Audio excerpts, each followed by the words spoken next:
Pessoal, vamos seguir essa linha aqui de raciocínio. Os filósofos, durante todos os séculos, principalmente os filósofos orientais, as religiões orientais, o taoísmo, o hinduísmo, o jainismo, eles sempre falaram da questão da dualidade da vida. Então, a questão do yin e do yang, do positivo e do negativo, que eles acabam se complementando. Quando a gente traz isso para a política brasileira, a gente pode com certeza fazer uma análise do bolsonarismo, por exemplo. O bolsonarismo, ele aparece de repente, ele atrai muita gente, ele tem características que se assemelham a tudo isso que a gente vê na extrema-direita internacional.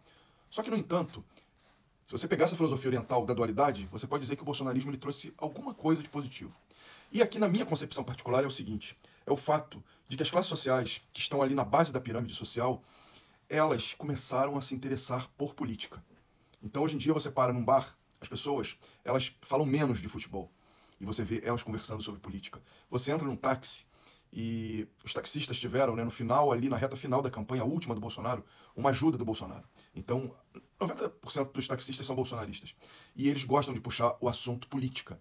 Então, para quem tem uma idade, a gente sabe que, num passado, a questão política ela não era debatida por essas classes sociais. A questão política ela ficava no âmbito da elite, o povo era subjugado, o povo não tinha entendimento, a elite não queria que o povo tivesse entendimento, mas como a vida ela é misteriosa, né? Precisou aparecer o bolsonarismo, com todas as mazelas que ele traz, para que as classes sociais favorecidas elas começassem a se interessar por política. É óbvio, pessoal, que você não pode cobrar de pessoas dessas classes sociais que elas entendam profundamente a questão política. O neoliberalismo, a social-democracia, os avanços que a esquerda trouxe no campo trabalhista. Você não pode cobrar isso.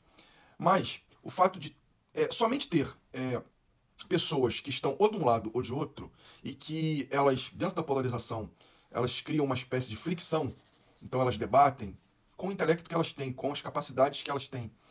Às vezes falando coisas que não estão corretas, mas mesmo assim demonstram interesse pela política. E isso é positivo no sentido de que as próximas gerações elas vão ter a questão da politização, o que é assim imprescindível para que um país avance. Porque até então a elite brasileira ela tinha como projeto nacional manter as classes sociais desfavorecidas numa ignorância. Porque a ignorância é fácil de ser manipulada. A partir do momento da politização dessas classes, a partir do momento que essas classes elas começarem a se voltar para a literatura, a começar a entender o que significa ser politizado, entender a política nacional, a política internacional, a geopolítica, a questão econômica, isso vai fazer com que as pessoas votem melhor, com que as pessoas elas tenham a capacidade de análise, a capacidade de escolher melhor. Então, assim, é óbvio que a gente, que é de esquerda, progressista, a gente olha para o bolsonarismo e a gente não vê absolutamente nada de positivo.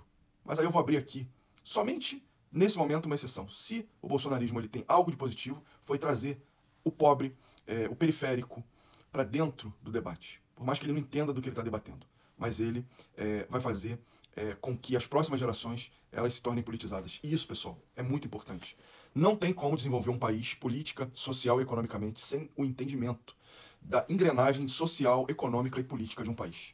Se você concorda com o que eu estou dizendo, escreve aí, deixa seu comentário.